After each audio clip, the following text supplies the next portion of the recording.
We'd like to call you to the November 2nd Council of Governments meeting at 5:30 here. If you'd all stand, please, and we'll have the Pledge of Allegiance.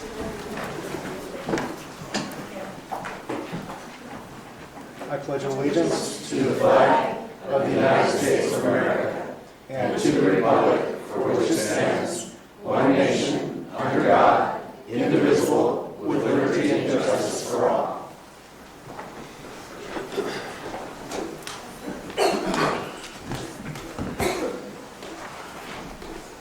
Our first order of business this evening is the consent agenda. Consent agenda items are expected to be routine and non-controversial and will be acted upon by the council at one time without discussion. Any council member, staff member, or interested party may request that an item be removed from the consent agenda for further discussion. Item number 8 has already been asked to be removed by staff to correct a time. Are there any other items that the council would like to see pulled from the consent agenda? Any items that the interested parties would like to present to be pulled? Mr. Caldwell. Thank you, Mr. Chairman. Gary Caldwell, Valley Springs. I wonder if I could ask council to pull items 4 and 6 for discussion, please. Okay. Thank you. Are there any other items being requested to be pulled? Do we have a motion to approve the consent agenda less the items pulled of 4, 6, and 8? So second. Moved by Councilmember Muriz, seconded by Councilmember Edson. All those in favor? Aye. Any opposed? Passes 6-0, 1 absent. We're having trouble hearing that here. We'll do our best to speak as clearly as possible for you. Thank you. Mr. Caldwell, you've asked that item number 4 be pulled. Would you share with us item number 4? Thank you, Mr. Chairman. Item 4 shows a bunch of costs charged to the fund for, I'm assuming they're Public Works employees, Schmidt and Ellis. And I was curious, so what is it that they do for almost $60 an hour? Melissa, would you mind? Please. I beg your pardon? I've asked Melissa Raggio to answer that question for you. You're going to answer, Melissa? Yes, I am. Okay. So on the very front page of the invoice from the Calaveras Public Works Department, they're working on preliminary engineering. It states the bus shelter that they're working on and the rates. And these are billable under the program and they're eligible expenses.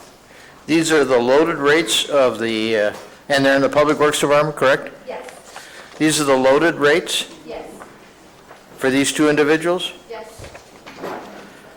And you checked that with the auditor and, No, I haven't checked it with the auditor. This is what the Public Works Department provided. This comes out of their CAN system. okay. The charges and the work complete is eligible under the program, and so I'm requesting. Okay, the only reason I'm asking is that, you know, I'm going back to my time as Public Works Director, we had a loaded rate that we could charge out. But that loaded rate was typically somewhere, and I'm going back many years, somewhere between 35% and 40% over and above their typical county wage rate. And I'm curious as to these two employees at almost $60 an hour, either the loaded rate is too high or they must make a heck of a wage from the county. Thank you. Thank you for that comment. Is there any further council comment on item number 4, the resolution fiscal year 17-7 approving the PTMISEA allocation instructions? If there's no further comment by the council, do we have a motion to approve item number 4, resolution fiscal year 17-17, or 7? I'll make the motion to approve. Second. Moved by Councilmember Edson, seconded by Councilmember Muriz. All those in favor? Aye. Approved 601. Mr. Caldwell, you've also asked that item 6 of the consent agenda be pulled on the resolution approving the allocation instructions for the LTF Yes, Mr. Chairman. I looked at the memo to the council, and it said that the estimate for this coming year for LTF is 900 and some odd $1,000. And the bike fund is entitled to 2% of the LTF funds. And it says that the bike fund is going to receive somewhere in the neighborhood of 10 grand. And I know that I can calculate in my head that 2% of 900,000 is more than 10 grand. And I was wondering why that isn't closer to 19,000. Melissa can respond. Would you please? Melissa's going to answer again. Yes. So if you look at the COG approved TDA guidebook, it specifies how you get to the 2%. I understand that. And we've taken the 900,000 and we've subtracted out the COG administration. Off the top expenses. Oh, sorry, off the top expenses. And so after you subtract the 371, then you take the 2%, and that's where I got the. So it's not 2% of the gross is what you're telling me? Yep. It's after the deductions for administration? Off the top expenses. Transit, so forth. Under TDA. Yep. Okay, thank you. Okay.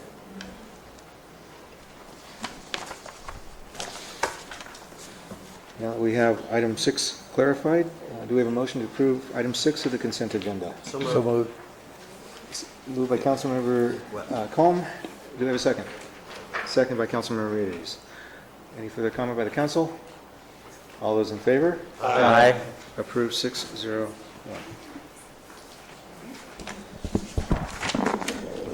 Carly, you have asked us to pull item number 8, the meeting calendar, and you've given us an updated meeting calendar. Yes, thank you, Chair. I just want to notify the council and public that I made a mistake on the bottom, that our meetings start at 5:30 and not at 5 o'clock. And that is the only correction? Mm-hmm. Okay. Thank you. With the noted correction, do we have a motion to approve the Council of Governments 2017 meeting calendar? So, Moved by Councilmember Kearney, second by Councilmember Edson. Do you need public comment on it? This is consent agenda. I already asked for if anybody wanted to pull it. Nobody else wanted to pull it. All those in favor? aye. 6-0-1. I'm sorry, 7-0.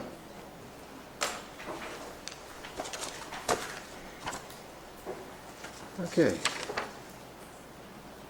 The regular agenda starts out with public comment, 5 minutes per person. Comments shall be limited to items that are within the subject matter jurisdiction of the council and not on the posted agenda. Is there any public comment?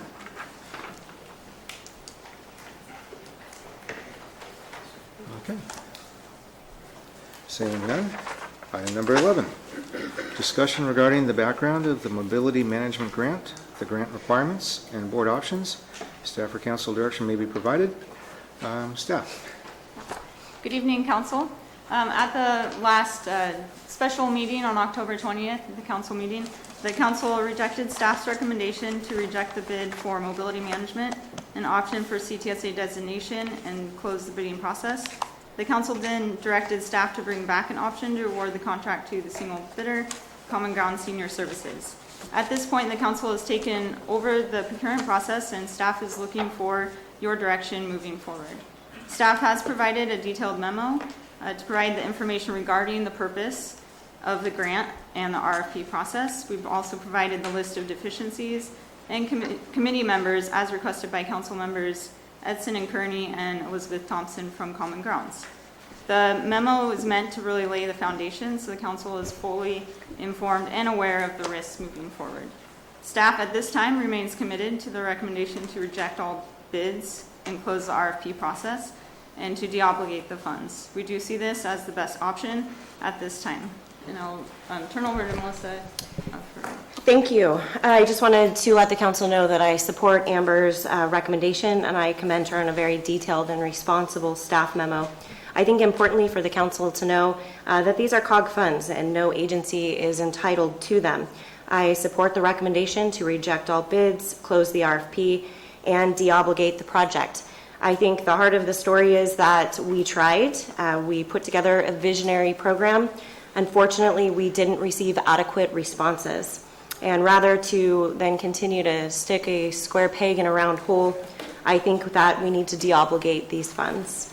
I think the good news is FTA, the Federal Transit Administration, is releasing a new call for projects in January.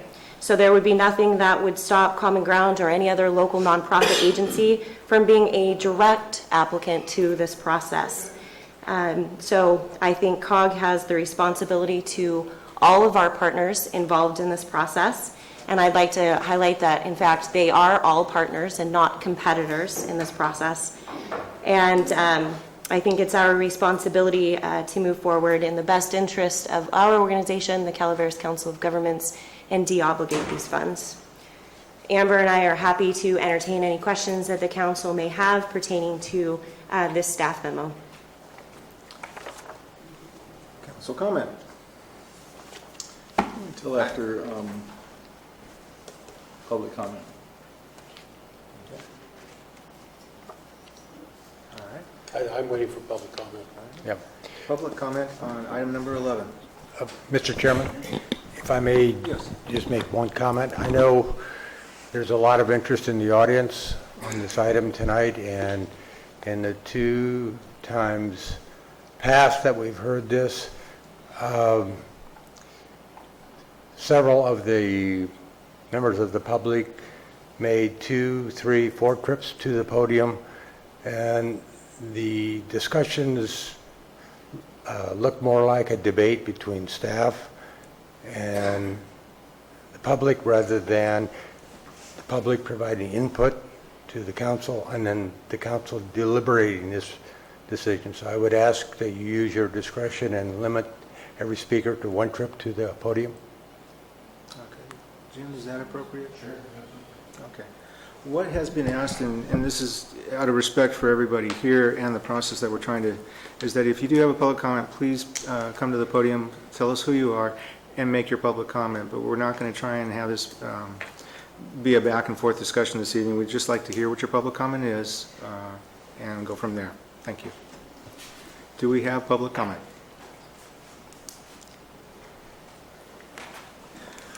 Mr. Packinger. Good afternoon. I'm Robert Packinger. I'm at this point speaking as a member of the Board for Common Ground. I am also Deputy Director of Public Works, but I'm not speaking in that capacity. Yesterday I received a call, I returned a call yesterday afternoon, and the call came from Melissa Eads. She was concerned about my involvement with Common Ground because of potential for conflict of interest. She wanted to know how long I had been on the board. And the reason being, apparently as interim director of Public Works, I may have been involved in some discussion regarding creation of the mobility management program. Now, Jeff Krovitz is the Director of Public Works, and he's been here. It'll be 2 years in March. My understanding is that this RFP for this project was released this year. So that took me by surprise, and I thought tremendously about what was being said to me. And I realized, although she insisted on saying she was not making that accusation of a potential conflict of interest, she's the only one that has brought that up. No one else has said anything about this. So this, to me, was another angle for COG staff at trying to figure out how not to give a contract to Common Ground for this project. What's the proof? Many. But look at your board package. Look at how big of a document that is. One-sided document. They've gone out of their way to point out every reason and justify why they can't give Common Ground a contract. If they would have spent the time and energy that they have used on trying not to award a contract, instead on moving for project completion, we would have been working on this project months ago. Every obstacle has been brought up. The last time I was here, I discussed what the process was. I was told I don't know what I'm talking about because I don't deal with federal contracts. Well, I spent countless of hours working on 2 CFR 200, which is the federal procurement for all contracts. And the FTA circular that they use is very similar. There are some embellishments, that's true, but it's very similar. But they say these things knowing that you don't read the documents, so you don't know what's in them. You have to trust them. They don't even know what's in their own documents, their own rules, and they proved that to you the last time. Let me read to you out of the Best Practices Procurement Manual, Evaluation of Proposals. This is from the FTA circular, etc. Best practices. This includes advising them of deficiencies in their proposals and affording them the opportunity to satisfy the requirements by the submission of revised proposals. Common Ground has been asking for that, and to date, there is no discussion.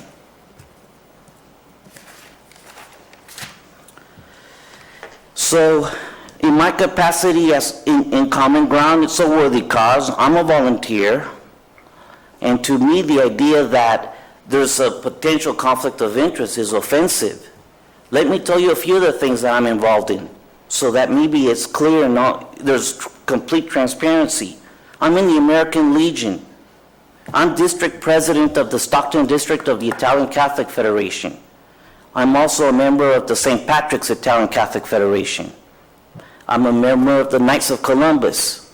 These are all volunteer organizations. I don't get paid anything. This RFP for this project was released this year. I had no involvement in preparing the RFP. I had no involvement in preparing the proposal. I had no involvement in reviewing proposals. I was not involved in the selection committee. I didn't speak to anybody that was on the selection committee. So in the end, I'm a bit worried about moving forward with this contract. I understand what will happen. If and when the contract is awarded, meeting the requirements from COG will be impossible, because that will become a moving target. I know how that is. I've experienced that moving target. Elizabeth Thompson believes in this program, and she understands how mobility management can work in this community. And yet, here we are. I think Elizabeth will speak in regards to the efforts for Common Ground in this program, but please, at this point, I think we need to move ahead. We've wasted more than enough time. Thank you. If I might ask.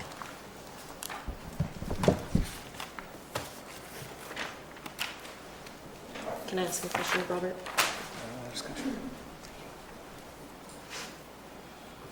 Elizabeth Thompson, Common Ground Senior Services. I can't believe we're still here dealing with this matter. Yesterday, I emailed each of the council members except for Mr. Gomes, and I'm hoping you received a copy from Melissa. I had asked her to send you one. She did forward a copy of that. Thank you. I appreciate it. Thank you, Melissa. I just want to point out some of the items that were on that letter that I sent for the public so they can better understand. I'll probably end up reading it because it'd be so much clearer than me trying to read it, because I'm a little emotional about this. At the October 20th meeting, COG gave clear directions to not reject Common Ground's proposal. That was indicated by a 5-2 vote in favor of the motion. And I understand it is in accordance with COG policies and procedures that this constitutes a binding action on the part of the COG board. How to proceed was the next discussion that was had. And even in the agenda minutes, it says direction was given to staff, work with sole bidder, and to work with FTA to get professional opinion on how to proceed. That's in your minutes. COG staff, in its recommendation, brought up 4 items: to award the contract to Common Ground, to reject bids and reopen bidding process, to revise grant agreement with Caltrans, and to deobligate the funds. And I'm hearing the last one is where we want to go today, to deobligate the funds according to staff's recommendation. Again, these options are not consistent with what was voted on the October 20th meeting. It would appear that the only next step on this is to sit with Common Ground and work out and negotiate a contract. However, this was not done. I waited until Wednesday of last week and sent a letter, which is your exhibit number 1 in the letter that I sent you, asking COG or suggesting how we can sit together and discuss this. I did say, being the sole bidder, regardless of how we got to this point, we are excited and ready to negotiate with COG for a successful contract. And the steps that I felt were necessary in order to accomplish this was to, number 1, meet with COG, discuss, clarify, amend, revise the scope of work and budget satisfactory to Common Ground and to COG. Negotiate a successful agreement, and if needed, bring back to the board and also to FTA for further approval if they feel that it's still necessary. And then award the contract to Common Ground. This did not happen. I'm not even sure if you guys received this letter at all. I asked Melissa to forward. I asked her whether I can, how we were going to distribute this letter that was dated October 26th. And she said that she will give you a copy at this meeting, was her response. So yesterday I did take the liberty of my responses that I have here that you all have, and I hope you really took the opportunity to read it, because I spent so much time, so much energy, and in what I, as the executive director, and what my staff as providers of senior services, the disabled, veterans, service provider on the ground, helping our community, the people in need, which this grant is for. To deobligate the fund because it's COG's grant does not make any sense. It's wonderful they have applied for the grant and received it. That's wonderful. That's, a really good thing for our community. But the next step was not very pleasant. You go out for an RFP, there's a single bidder twice, 2 times it went out for RFP, there's a single bidder twice. And for some reason, and I have no clue whatsoever, staff does not want to work with Common Ground. So, as my board chair and Robert, a dear friend of Common Ground, has also said, yes, actually, what Melissa has said, that if you deobligate the funds, then come January, we, Common Ground Senior Services, can apply for those grants. Very true, we can do that. But do we want to apply for mobility management when the dollars are here? That does not make sense. What would make sense is that we, Common Ground, and any agency around that provides transportation will go and look at new projects for the next round of 5310 grants in January. That would make sense. To deobligate it and just say, get the dollars back and let Common Ground apply for it in January is really senseless to me, and that's just me. There's several things in my notes here, but I don't want to go on for a long time. As you know, I've taken the opportunity to go through the Attachment A, Proposal Review Committee bid evaluation and notes, and made some, and went back into our RFP, and in my response have highlighted which pages and which tasks that we did address those issues that are so-called unacceptable. Really very disappointed in how this whole process has gone. I've been a part of SISTAC for the last, 6 years. I don't know how long it's been, but I've been a member of SISTAC for a long time. Being a member of SISTAC and being a service provider, we are on the ground level. We see what our clients need, and to not give us the opportunity to do this is just, the only word I can think of is wrong. Thank you.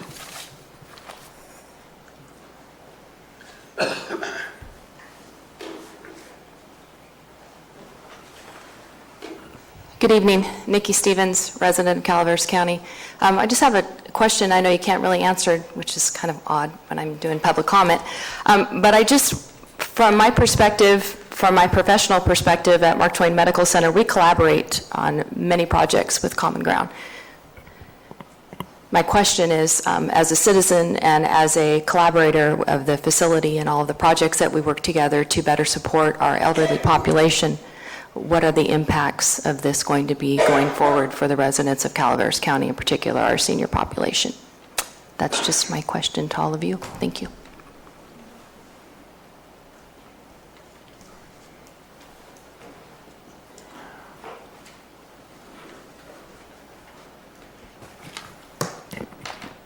Good evening, Mr. Chairman. This is Carl Baker, Caltrans District 10. FTA Enhanced Mobility of Seniors and Individuals with Disabilities program is administered directly by Caltrans Mass Transit without the assistance of the District 10 Rural Planning Branch. Please note that I don't normally speak on issues that don't come through my office.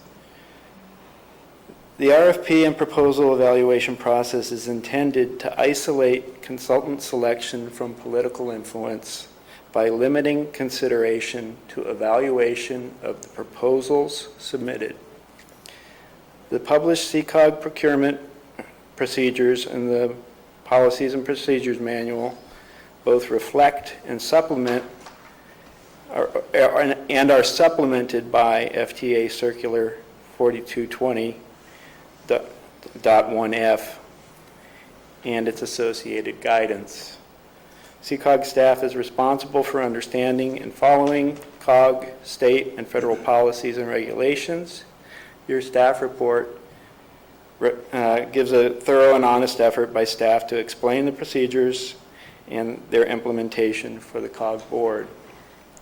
Caltrans' role is not to dictate actions to the COG. CCOG alone is responsible for the actions it takes. The COG board has indicated its intention to act counter to staff recommendations based on the conclusions of the CCOG procurement process. In doing so, the board should ensure that it understands the full regulatory context for procurements and the risks involved in proceeding. Thank you.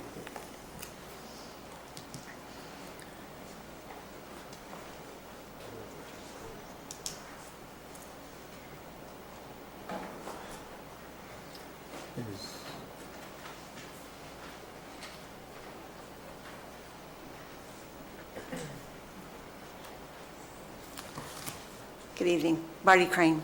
I wasn't able to come to the last meeting, but I was at the meeting before that. And I just wanted to say that, well, first of all, when the RFP went out, one proposal was received. And as this committee knows full well and has stated in years past, one proposal or one applicant is just not enough. They want choices. We've heard that here numerous times. And anyway, so when one proposal was received, the COG staff felt like they needed a choice. So they put it out a second time. And still one response. Then they moved forward immediately with the review process, so no time has been wasted, as was suggested a few minutes earlier. I don't believe that time has been wasted on that. And to alleviate Mr. Packinger's concerns about conflict of interest, I'm very glad that he resolved Ms. Eads' questions. Her job is to look at all aspects, all the partners, everything, and identify potential issues and resolve them. And I believe that's the only thing that she was doing when she made that phone call. Just like when they formed the committee to review the proposal, well, at the time, proposals, because we didn't know. She had to make sure that there were no conflicts of interest with regard to the people reviewing the proposal. And so to that end, I want to say that I've been on the SISTAC committee for at least 10 years. And when COG staff requested assistance with reviewing the proposals, I volunteered to help. We were not planning to put in a proposal, submit a proposal. And, but when I received the proposal via email, I printed it, I studied it, I made a lot of notes, and I know that proposals, or it's been my understanding over the years that proposals are supposed to answer questions, not generate more. So I had many questions and concerns, and so I was wondering, you know, am I really the right person to be on this committee to review this? I have nothing but questions. So I showed up for the review meeting and was pleasantly, not surprised, but I was pleased to see what a wonderful professional team COG had pulled together to review the proposal. And they too had printed and studied and made notes, and it was a big, full-bodied conversation for probably 2.5 hours. And trying to keep it local. And it was a unanimous decision that they could not award this to the one proposal in the entire group. So it was unanimous, even though we tried really hard. And I want to say that the Volunteer Center's mission is to address unmet needs. And we talk about this all the time. And every single year, we ask ourselves, yes, we've had a volunteer transportation program for 25 years at no cost to the county, to the taxpayer. But it's just one piece to the issues that we have for transportation in the county. We're just one piece. And so the Mobility Manager program was supposed to look at all of this and pull all the pieces together. So every year we ask ourselves, do we still need to do this? And every year other agencies go, oh yes, mental health, all different agencies say, oh yes, thank you, thank you. Well, this year, with the Silver Streak program and those monies that came into Common Ground, we thought, well, we'll see what happens when the money runs out. Because we know that running a volunteer transportation program, you can't really do it if you have a lot of overhead. And so having all these vehicles. Now, I supported one van with a lift. I didn't know that there was going to be a fleet. So, but it is what it is. And so, but when that started and they hired a marketing person, things began to change at the Volunteer Center, but knowing that we are just there to address unmet needs for as long as they're unmet, and when someone else meets them, we're good with that. We realized, okay, fine. Apparently these are being met because now, instead of having 2 to 3 drivers on the road every single day for the past 25 years, we maybe get 1 or 2 calls a week. It's okay. If someone calls, we're going to give them a ride. We're going to find a ride for them. So I just wanted to say that the Volunteer Center is not, as was brought out in the last meeting that I was not able to attend, the Volunteer Center is not competing with anyone. We don't compete. We collaborate. We work with everyone. We always have. That's our motto. That's the only way that we can get things done on behalf of the community and for it to really be a working, sustainable issue or problem or solution, whatever we're doing, it has to be done from the ground up with the community. And that's why we do it. And so I just want to say that we don't compete. If we were going to compete for this, we would have submitted a proposal. We didn't, we don't compete, and I understand Mr. Packinger feeling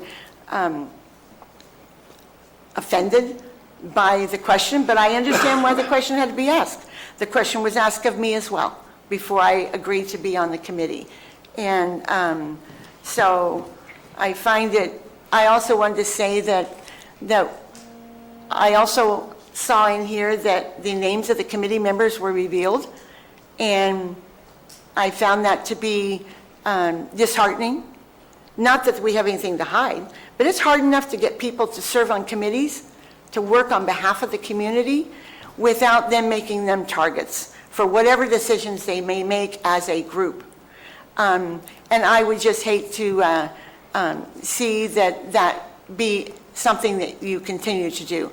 I think you need to value and respect the expertise of your staff. They are the experts. And then also put some value in the conversations that the committees that you use bring forth. They have full-body conversations, and you make a decision contrary to what your staff is recommending. You don't have the benefit of their expertise, and you don't have the benefit of those full-body conversations that went on 2 times, in this case, with the committee, the review committee. So you make your decision on a much lower level of information. So, and that's all I wanted to say. Thank you.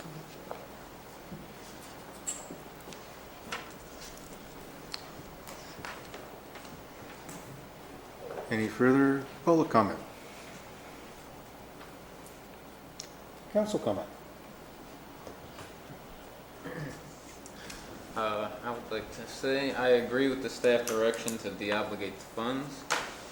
Although Common Ground's proposal was the only applicant, the scope of work was not in line with COG direction.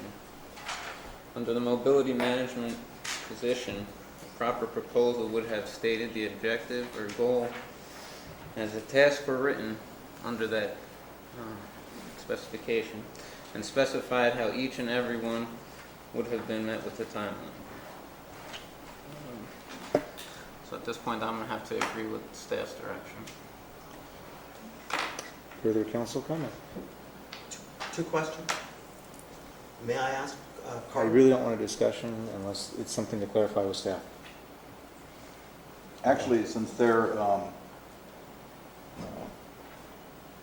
coming to object on their proposal, on what COG staff is, this is actually a hearing, which they can do that.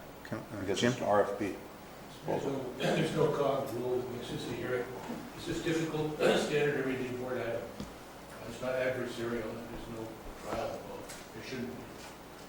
So I respectfully disagree, Mr. Hanson. Seems pretty adversarial to be. Well, it's become that way, but it's not, it shouldn't be.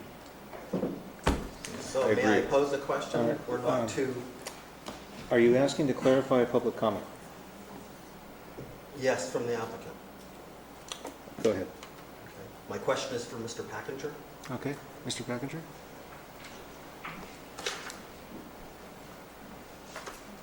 Yes, sir. In your role as the chair for Common Ground, do you believe in your heart that Common Ground is capable of doing this job and doing it successfully? Yes.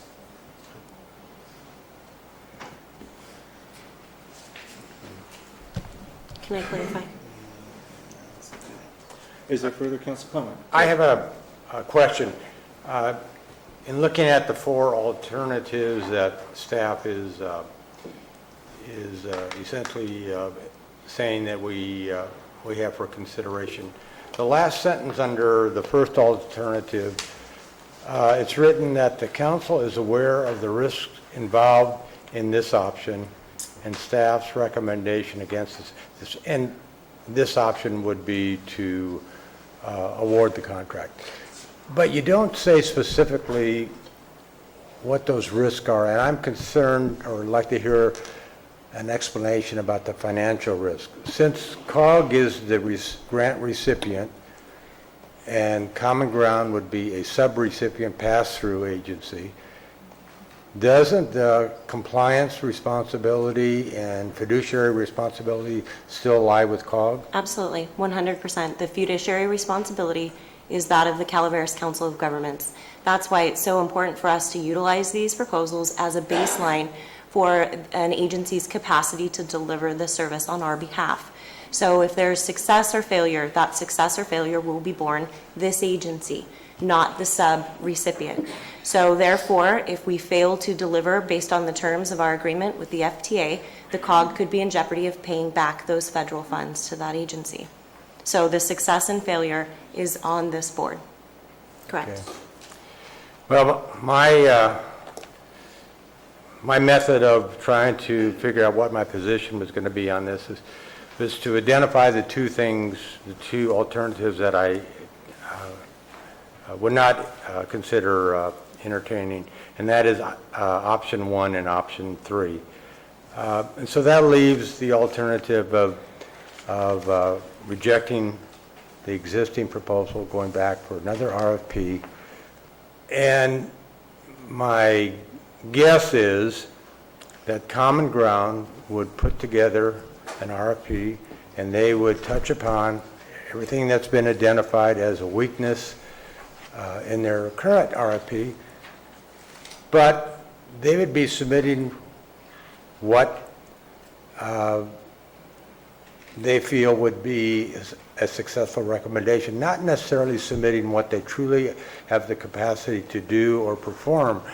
And I would not feel very comfortable with going through that whole process again. In Ms. Thompson's letter to us, she time and time again responded to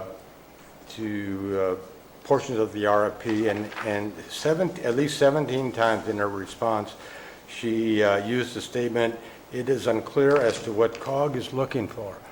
Well, in my opinion, the real question is not what COG is looking for, but is what is the proposer proposing that will meet the scope of work. And even more specific than that, the 6 members of the community of the committee that are reviewing the proposal, how they felt about the adequacy of the responses. And if it was a split vote that some supported awarding the contract and some didn't, I might feel differently, but it was unanimous. 6 people unanimously all agreed to recommend not to go forward. To me, that's a strong statement.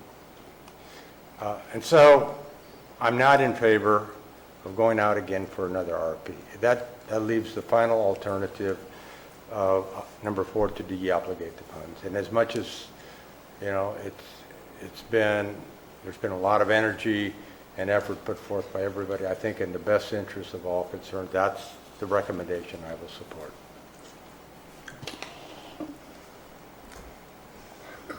Council comment.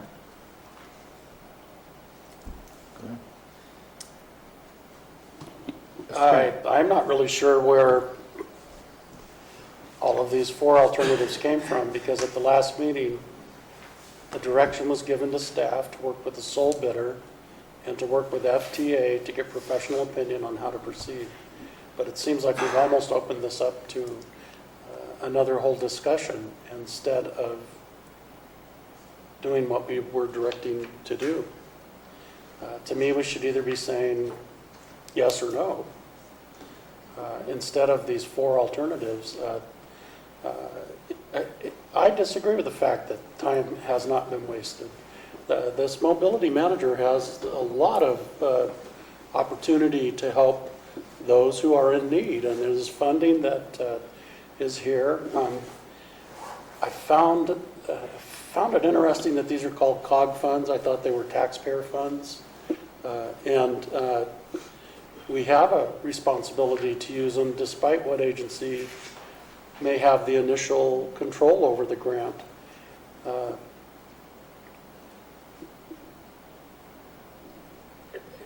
I say get them working. This is a local company, they're going to work local people. Some of the things in the evaluation, they were criticized for not offering to pay the person who led the program as much as they felt they should have been offering. Well, if they can find help for less money, why are we penalizing them for it? That's almost like, beyond the very core of what I've always worked with. I found that almost, I got to say, laughable, that would be something to gear them down. And as far as the names of the people that were on the committee, yes, I agree. It's hard to get people to volunteer for things, and it is tough. But that's just part of the governmental process. And in my experience on different commissions and as a supervisor, the only thing that I know of that's kept confidential are certain personnel decisions, and those you can't discuss. And maybe there are some others too that I'm not picking up on, but something like this, we do need to know who made the decision. And having that cloak of secrecy over it, I hope that doesn't happen again. Our Caltrans professional brought up risks, but I don't know what the risks are other than what was just discussed. I think the risks to not help people that need these services and the funding that can come with it and the people that will be put to work by this are much greater than not getting this going. If it doesn't work, you'll know it, but I have a feeling Common Ground has a long history of dealing with federal grants. You've got an engineer who's donating his time, who's well aware of the federal grant process. And if from what I know of Robert Packinger, he is very attentive to detail. And I say get them working. Let's not send this back. If you don't like what they do in 2 years, then it doesn't happen again. I'm not willing to let people who need these services go without. Councilman Redson. And, I agree with what Steve was saying. Our last meeting, we directed staff to work with Common Ground and to come up with solutions for what they felt were deficient, and I didn't see that happen. That was the only thing that we gave. That was the only instruction we gave. And I haven't seen it. First of all, when we came into the meeting last time, we're pretty limited on facts. Even if it's a question around keeping something confidential, usually you could have a closed session to be able to explain that to your committee or your board. That's what closed sessions are for. Didn't have any of that. Pretty much kept in the dark for most of the issues. I'm still trying to figure out how Common Ground is so deficient. All I have is, we say they're deficient. And we have a committee that says they say they're deficient. And so, I just, here we are as a county in need of these transportation services, especially District 2, by the way. And we're going to give away this money either to somebody else outside the county or deobligate it. It makes absolutely no sense to me. I haven't seen anything yet in our county government working with different groups that we haven't been able to work out or help work out. And I know for a fact that the Common Grounds group are folks that take an extra step and to try to do what they need to do in our community. I've experienced it firsthand, even through the fire. First thing they said is, what about our seniors? How can you help us? And I believe that there was a few people around us, when they were doing that, they were banging that drum pretty hard. And they were finding ways to be innovative and to make it work and put people in places because we had no places for them to go. Personally, I want a group like that to work on our seniors, for our seniors, our veterans, because they're the ones that care. So this is mind-blowing to me. I just don't get it. I haven't heard anything in here or read anything so far that disqualifies them. And as far as, so I don't know the issues on what disqualifies them. Now, me as a board member can say something to people and have 4 of the board members disagree. They may not believe me. That's good. That's what the other 4 board members are for. Because maybe I don't have all the full facts. And right now, I don't have any facts on this that would deobligate that much money for our county, for our seniors. And I'm quite surprised at folks that tout about how they take care of seniors. They do so much for our senior population, and our veterans groups can say, we want to deobligate these funds.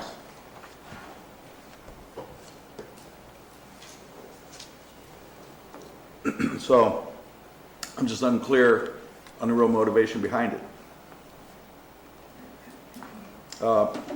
Packager, as much as I've worked with him, and trust me, me and him have had disagreements, usually on technical stuff, which I lose, because he's very technical. He knows what he's talking about. So another reason why I feel that these funds should stay in the county. And you're talking about a person that has been dealing with federal funding and has been dealing with roads, bridges, federal funding, transportation, all the things that he's an expert in. If he's not an expert in something, he'll sit there and read it for 2 days or 3 days until he is. So, and he's the chairperson for that group, for their committee. I mean, to me, they're lined up for success, and here we are not giving them any opportunity, and I am just beside myself. I can't figure out how we're going to let this money leave our county, especially when we need it so badly. We have an aging population here. 16% of our population are veterans, and most of them are aging veterans that need medical attention. And I know for a fact that Common Grounds takes them to their medical treatments right now. So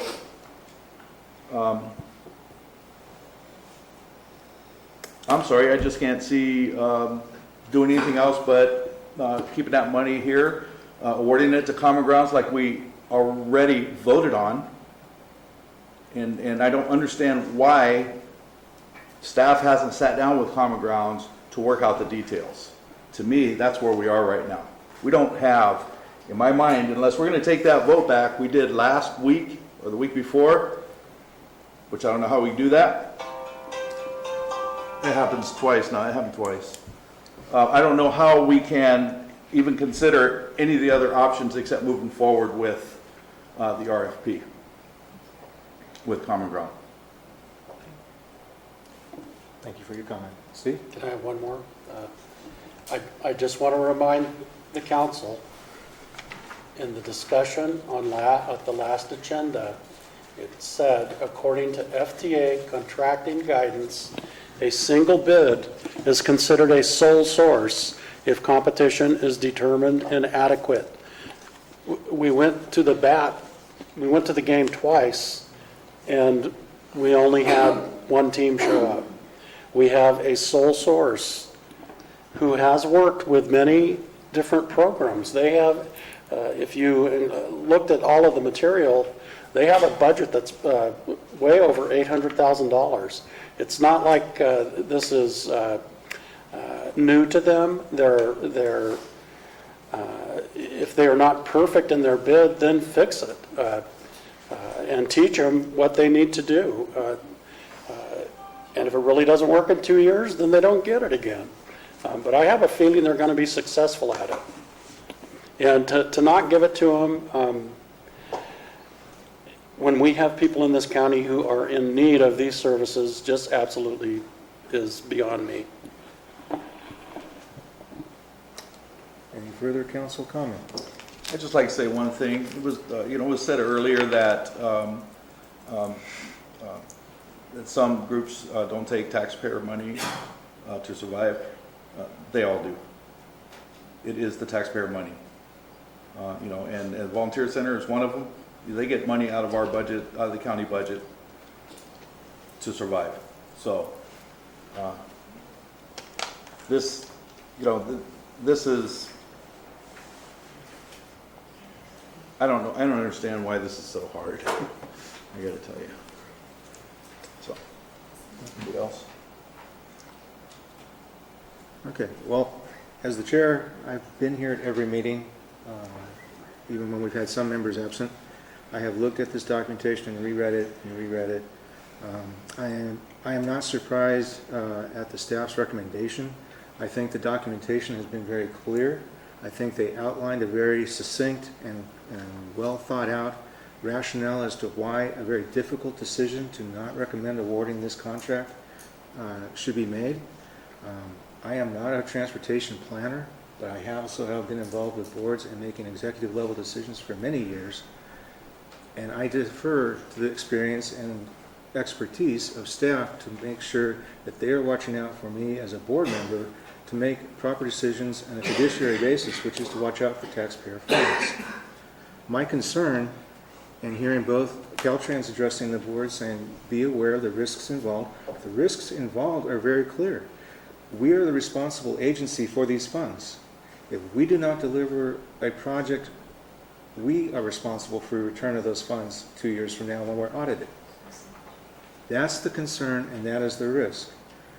I'm sorry that there is such a tension here, and absolutely, everyone feels it. It would have been very easy, and the easy path to take would have been, yeah, let's just go ahead and do this. But the proper ethical and fiduciary responsibility is to look at, does a square peg fit a round hole, and can you force it to fit? The result of that analysis through a committee that worked extremely hard to determine it over several meetings, who worked with staff to craft either a yes or no recommendation, was very clean and very clear. We have 11 pages of reasons why this should or shouldn't work in just our agenda tonight, let alone the previous agendas that we've gone through. As a board member, I have to respect what staff's recommendation is and their expertise. So with that, that would conclude, unless there's any further council comment, agenda item number 11, which was the discussion item. And I'd like to move on to item number 12, which is the action item. Okay. I would say that you said something that made sense. Ethics. That makes sense to me. Good. Item number 12 is presented by Amber Collins, the acceptance of the Common Ground Senior Services Mobility Management Proposal and award a contract. This is the action item from item number 11. Discussion is to look at what we just discussed and the fiscal impact. This is a grant, which is a reimbursable program. Amber, any further comment? I don't have any further comments. I think this is the direction that COG understood the previous item was. Just background information and update on the decisions and the discussion that had been made thus far. Staff has brought forward the contract award as directed by the board in the previous discussion. I think it should be noted that with that special meeting, the COG had 3 days to deliver this item based on COG board's direction at the special meeting. So within 3 days, Amber put together the background report for your discussion and consideration. She also brought forward the contract award as we believe the COG board had directed at the time. In terms of negotiations, as Common Ground had stated at least 12 times, they don't understand what we're looking for within their response. We agree with that statement, and we believe we could tell from the proposal that they don't have a clear understanding, and that cannot be remedied with simple negotiations. So at this time, we believe the board to have taken the authority and responsibility for the procurement process, and upon your direction, we've delivered the contract for your consideration right now with agenda item 12. You have it before you. Staff has provided the background in detail. Obviously, you've become aware of the risk and considerations, but at this time, the contract incorporates Common Ground's proposal and their budget as submitted. So at this time, we would turn it over to the council for discussion. Council comment on action item number 12. I'm not sure there's much I can add to what I've already said. Okay. Is there a motion? I'm sorry, public comment on action item number 12.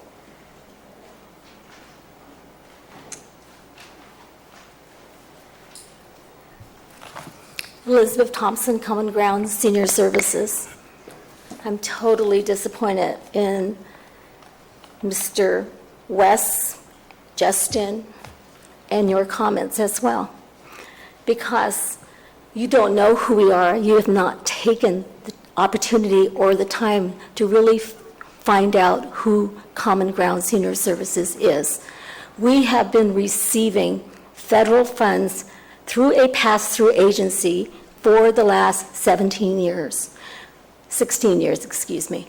One of the things that happens with those federal grants, this monies you're talking about are passed through, it's your grant that was applied by COG, but it's passed through to us. There is a lot of monitoring that happens. There's a lot of technical assistance that any agency who is a subcontractor or a subrecipient will make sure that we understand and clarify with the funding agency, yourselves, to make sure that the dollars are going to be spent correctly so that there is no chance of it going back. Even within 2 or 3 months, there's still a possibility you can pull this contract for lack of performance. It's not something you award for 2 years and then we have it and we just spend it without any monitoring, without any overseeing, and Common Ground with everything. I've been dealing with budgets and contracts and monitorings with the other organization that that is the pass-through agency for us, and have never had any problems with them because we have open communication. There has been no communication with this staff at all. It's all on paper. And yes, I did play, it's unclear as to what a staff is talking about. Yes, I did put that in there because I feel it's clear. But unless we have a conversation, unless we have a dialogue, unless we have some kind of negotiation, how are we going to ever clear that up? Right now, you're just saying it's not good the way it's written. Probably not. There's probably a lot of questions. Let's talk about it. Let's not deobligate the funds. Let's talk about it. Monitor us for the next 2 months. Send us a letter, a love letter saying we're pulling the contract because you're not doing what you're going to do. Guess what? You're never going to do that with Common Ground because we know how to perform. We are a performance-based organization with a lot of expertise, a lot of passion, a lot of support from the community, as well as the partners and the collaborations we've made over the years, not just in Calaveras County, but in Amador County. It's just, I don't know, I just don't get it. I don't get what this discussion is about. All I'm asking for Common Ground is the opportunity to serve our people with these dollars. You can give us pages and pages of monitoring that you want to do. You can give us pages and pages of overseeing. We can negotiate the contract. We can change things. We can agree. We can disagree. But to not have a discussion, again, the only thing I can say, it's wrong.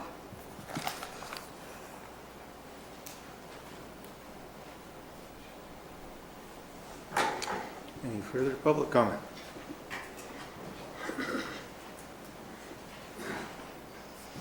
Good evening, my name is Mary Ellen Souza. I had not expected to speak tonight, but I feel like I need to clarify a couple of things. I am on the SISTAC and have served on it for approximately 4 years. I also run a local nonprofit that serves adults with developmental and intellectual disabilities. And as we say, folks with disabilities will become seniors, and many seniors will become people with disabilities. So we have a lot of commonalities in our community, and those of us that care about vulnerable citizens need to look beyond our own little group. I have 30-plus years of experience with folks with intellectual and developmental disabilities, but I'm concerned about seniors, and I'm concerned about children, and I'm concerned about veterans and a lot of other groups of our citizens. I also happen to be a Mountain Ranch resident who has been very involved in my own circle within the Butte Fire aftermath. I will tell you that during that fire, when I was up at Murphy's Hotel and there was a senior who had been dumped at Murphy's Hotel, I called Common Ground. They were there within hours. They took total control and said, Mary Ellen, worry about your family, worry about your friends. We've got him covered. They got him medication, they got him safety, they got him housing, to the point where he was so comfortable he thought he wanted to move into Murphy's Hotel permanently. I suggested that was not a permanent option.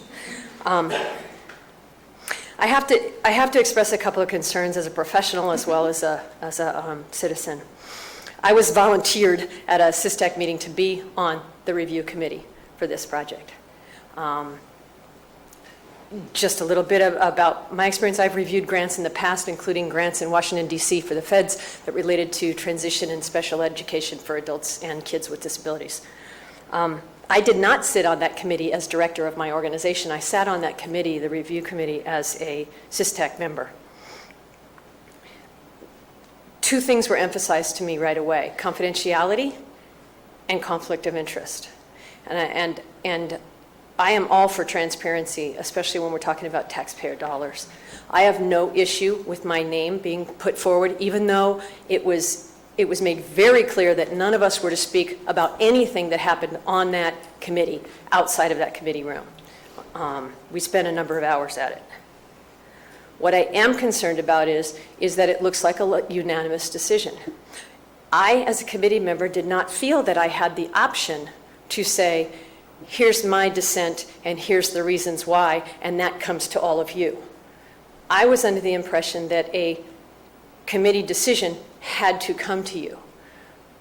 I think looking at local capacity and continuing to build local capacity, my experiences with Common Ground as an organization that serves some of the folks that I serve, and they do that successfully, I feel like my name was put out there without my specific comments. I have no issue with putting my name out there with my comments, but when it was globally put out, out as a committee, I felt like questions that I asked were lost, so you didn't hear those questions.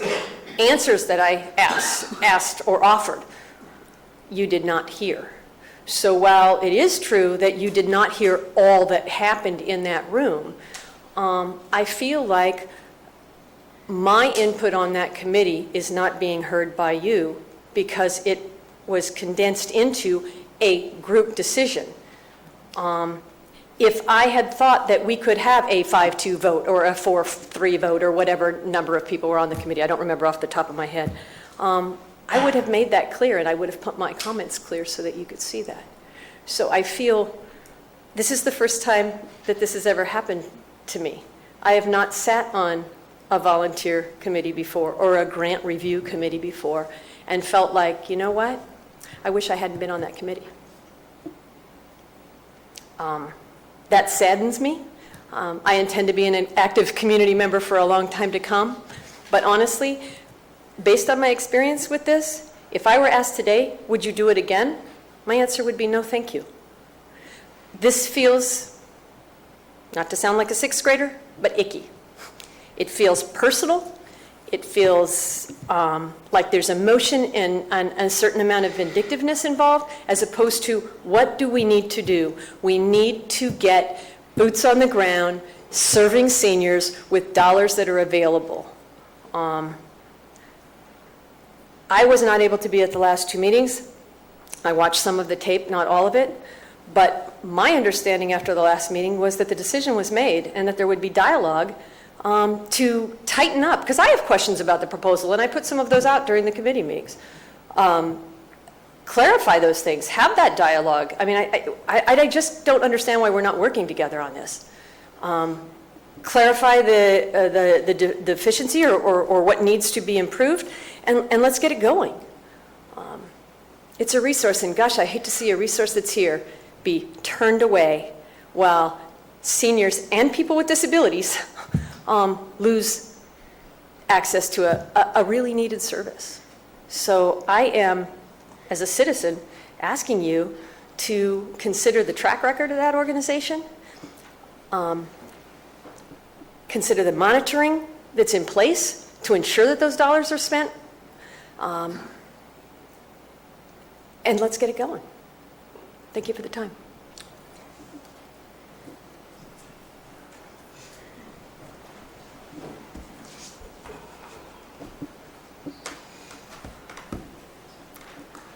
Marty Crane, first I got to say I was so relieved and thrilled to see that Mary Ellen was on this team. She brought a lot of valuable input and dialogue into the conversation, and her input was fully respected.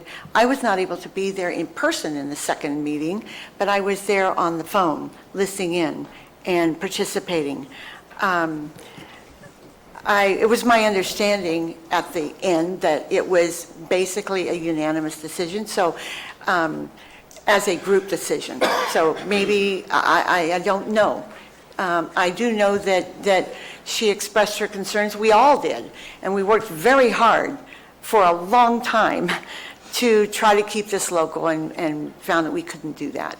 And I think one of the things that we have to make sure that we consider is that this was an RFP with a scope of work that was put out, and in order to change the scope of work, it's my understanding that you have to put the RFP out again with a different scope of work. We can't just arbitrarily change it now, select someone, and then change the scope of work. That's my understanding. And I wondered, when we were having this discussion through the committee, and I guess I can say this now that we're all talking about this sort of thing, is that what about the other bites that were on this, other agencies from maybe outside the area, maybe nibbled at it, and they're professionals and they do this sort of thing, this type of work, but decided that, no, based on this, we don't have the time to put in a proper proposal, so they decided not to, for whatever reason. So would it be fair, and these are taxpayer dollars, and this is a formal legal process. Would it be fair, and I think above all we have to be fair when we put out a request for a proposal, would it be fair to those other agencies that may have submitted to, if they knew that they could submit something that was less than, because we're going to support them into success, we're going to work with them, and had they done that, which one would we have chosen? So I think the proposal had to stand on its own. We're not here to make all the easy decisions. We're here to make all the decisions, and some of them are just really difficult. And we worked really hard to try to keep this local, and another option was to sole source to something such as paratransit, and they're working here already in the county, and their director lives in this county, and she already has relationships with all the different agencies in the county, which is part of the mobility manager's job. So I just felt like I needed to bring those up. And by the way, when you say the volunteer center has received government funding or receives government funding, we get about $5,000 a year from Health and Human Services for medical access transportation. We get that. And from time to time, people send us a donation through their property tax bill. That's the extent. But as far as state and federal contracts, no. This is all community grassroots making it happen. So thank you, and thank you for your time. Any further public comment? Any further council comment?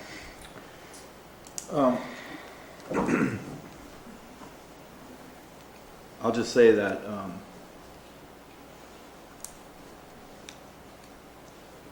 if you're worried about this group not being able to handle whatever you're going to throw at them, I got to tell you that during the fire, they handled everything that was thrown at them.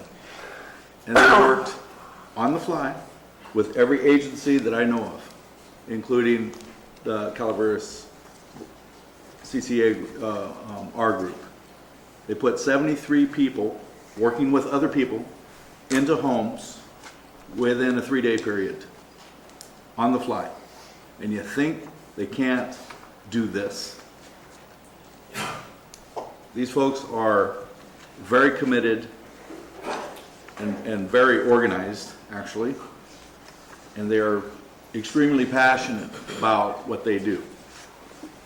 So they're the go-to people in our county when it comes to senior services. Outside the county, they're the go-to people. And during the catastrophe, I almost didn't see anybody else here there, but I know who was there.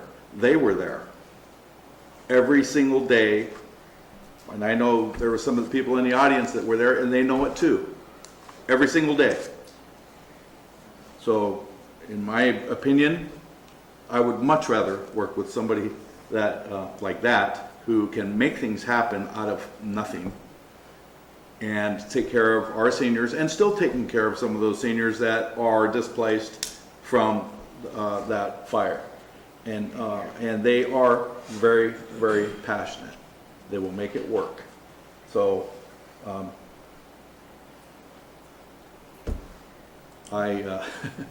this is awful strange to me. So, Further council comment? I'm just going to reiterate, they will employ local people. My mantra forever has been putting local people to work. I have a passion to help seniors and vets. This will help our seniors and our veterans and our disabled also. As far as being fair to anyone who could have applied, this was a second round. If somebody wanted to apply, why didn't they?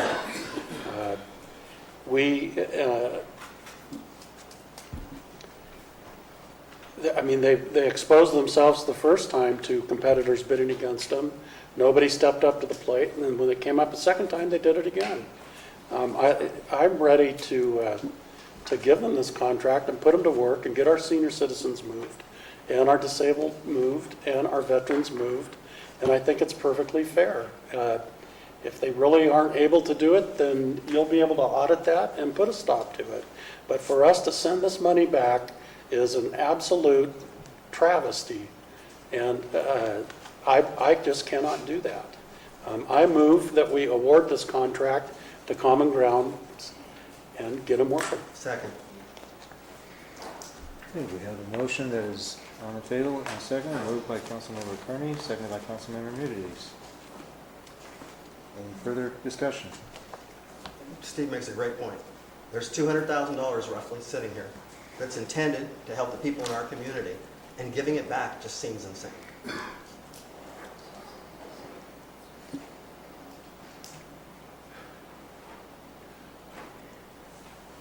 Want to call for a vote?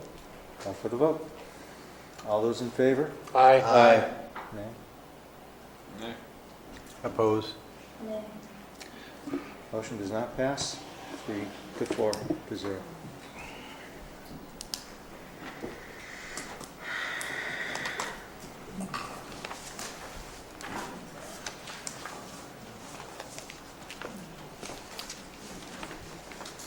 Jim, do we need to clarify if the direction?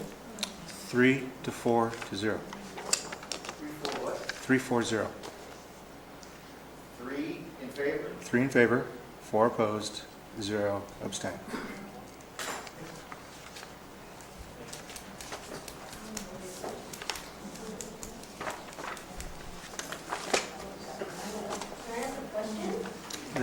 This agenda item is concluded. We're moving on to item number 13.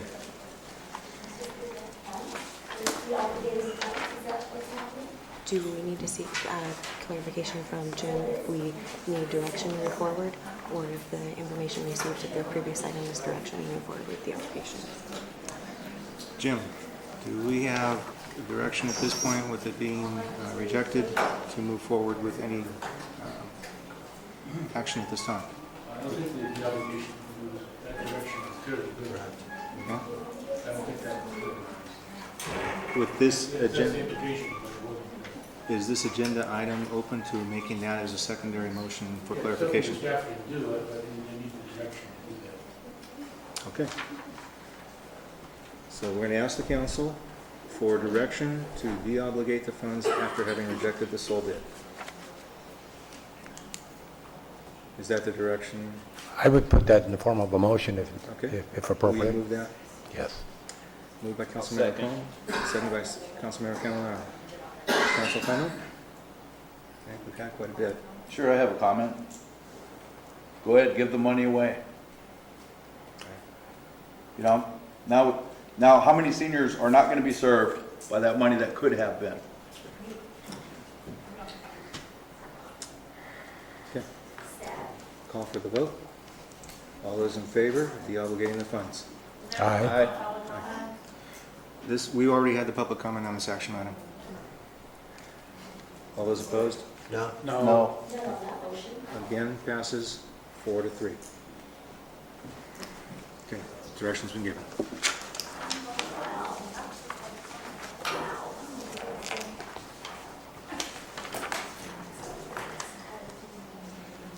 Item number 13 is the county report. Mr. Krovitz.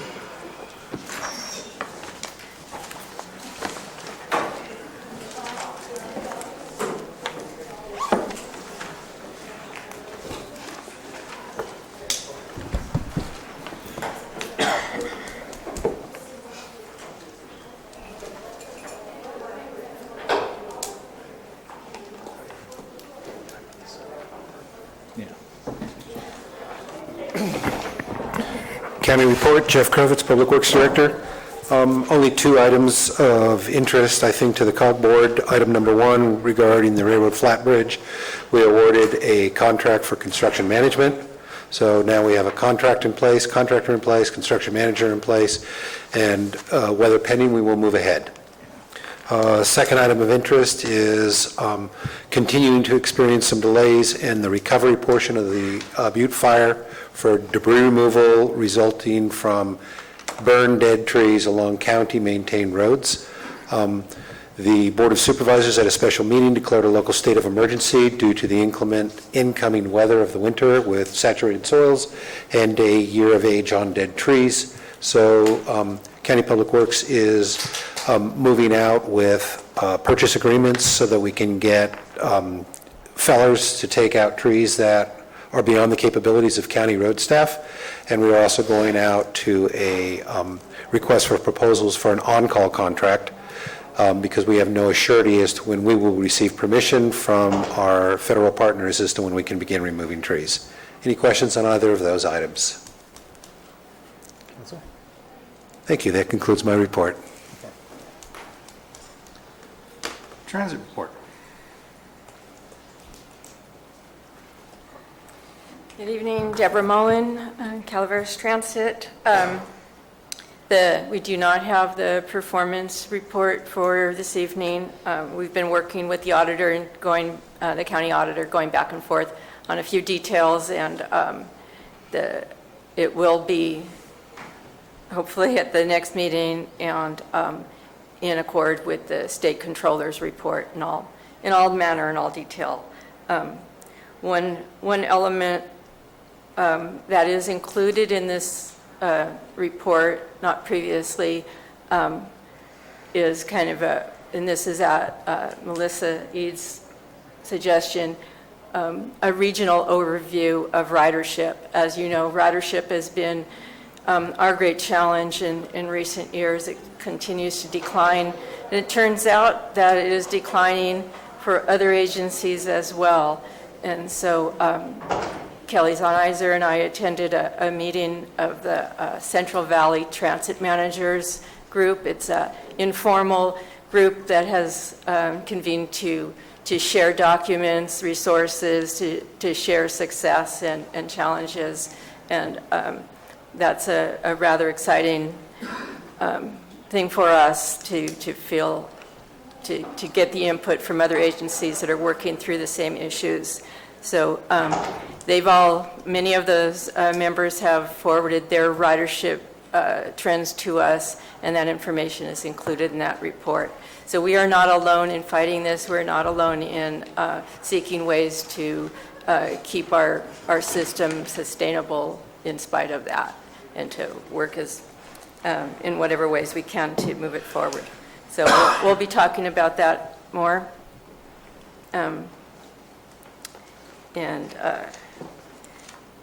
So on another matter, on October 1st, the Mark Twain Wild West Fest was held in Angels Camp, where they closed Main Street to traffic. So Calaveras Transit provided a shuttle from both ends of both the fairgrounds and Bret Harte High School. And on that day, we had over 800 people ride Calaveras Transit buses. So many of those people are people who don't ordinarily ride the bus. So hopefully they all had a good time on the bus and a positive experience and might consider riding it in the future.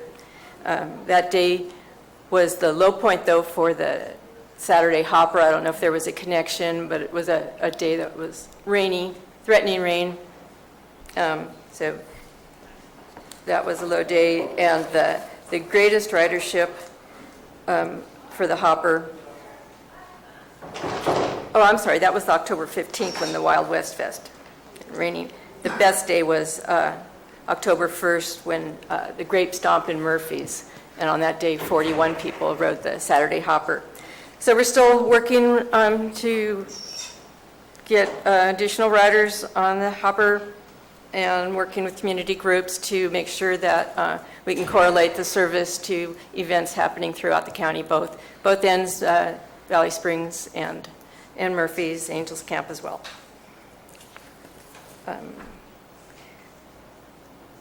I put a stack of flyers for Stuff the Bus here.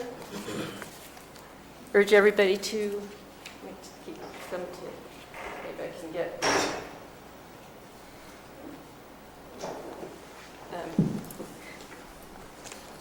You can volunteer online through the Sign Up Genius. I don't think I gave you that. And you can get to that either through the Calaveras Transit Facebook page or the Resource Connection Food Bank. So, and it shows you where there's still opportunities to volunteer, what time of day. They're in half day, well, like 2-3 hour increments. Any transit questions? Council? Just a comment. Dealing with the Saturday Hopper, I do think you're really onto something that has great potential. And I know all the marketing that goes into it. It's kind of intuitive that trying to appeal for people in the western part of the county to take the bus up the hill to Murphy's and so forth. But on those special occasions where Copper's having a festival or Angels Camp or San Andreas, if maybe one thought is to concentrate marketing on Murphy's population residents to get them to take the bus down the hill to visit those western communities as well. That's a good idea. We've worked some with the Valley Springs Area Business Association, and we continue to work with the Murphy's Business Association and share information about the events. We've also completed our agreement with Wyndham Worldmark, and the buses are now going into Worldmark, and we have a bus stop sign installed in front of their reception area, so they have with a schedule. So their guests can have a more visual presence that here's the bus that's coming no more than 5 miles an hour through their property. But we have a good agreement with them. Okay. Thank you. Caltrans report.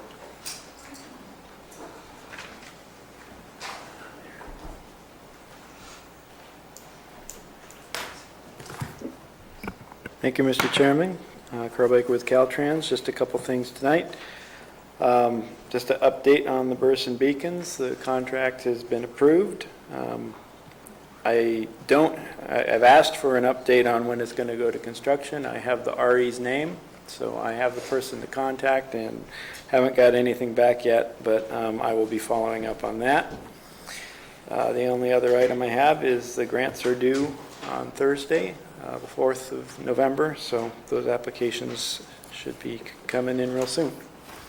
Unless there's questions, I'm done. Did you say they're due Thursday, November? The 4th. Friday, okay, good. Friday the 4th. Yeah, Okay, I'm sorry. I was going to say, we're going back to the office tonight. Okay, sorry. Council questions for Mr. Baker?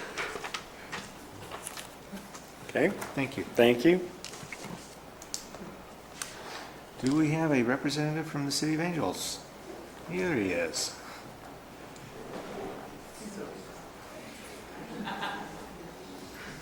Save the best for last, right? Dave Hannon, Planning Director for the City of Angels. Just want to comment on a couple items. One, we just completed our second round of workshops for our sustainability grant. We had about 25, 30 people show up at the workshop, which is more than we had at the first workshop. So we know that the word's getting out. The consultant provided some pretty interesting alternatives that I think that are definitely workable for our downtown as well as kind of like our midtown areas. And so now we're moving forward with those comments that we've received through the walking tours and the workshop and pushing forward into the next phase of the project. So we're happy for that. Next comment on our Angels Creek Trail project. It looks like we finally got through the audit process, so hopefully I'll be bringing a contract to the City Council here pretty quickly, hopefully in the next 30 days from what I understand, so even less than that. So we're looking forward to that. Also, I've been talking with Caltrans regarding our PSR and PID. They've got a number of how much it's going to cost, but now they're working on the co-op agreement. So we just got to get the co-op agreement ready to go and signed up to bring that forward to the City Council for review. And let's see, what else? Just on a local note, a Dollar General's they're trying to come to town, so they applied for a location here in Angels Camp, and so we'll be working on moving that project forward. So just something on the local development stage. And let's see if I can, let's see, trail. I think that's all I have. So unless there's any comments, you have any comments or any questions about any projects, I'll be happy to answer them. Council? So, all right, thanks. Thank you. Council reports. Any council reports? No. Just to kind of piggyback on Dave's report, that second public meeting on our planning downtown Angels Camp, I was really pleased with the diversity of the turnout, both residents and business owners, and had some very stimulating discussion and points of view. There's nothing like bringing up the issue of parking and modifying parking to get a crowd of people to turn out. And so anyway, I think that's a positive sign. I think the consultants left with some valuable input, and I'm looking forward to how they synthesize all of that and come back with some recommendations. Councilman Navarro? Here it is. Okay. No comment. Staff reports. Ms. Carly? I have none for tonight, thank you. Nothing to report. Melissa? Nothing to report. Okay. Last item is adjournment. The next scheduled meeting of the COG is December 7th at 5:30. Thank you.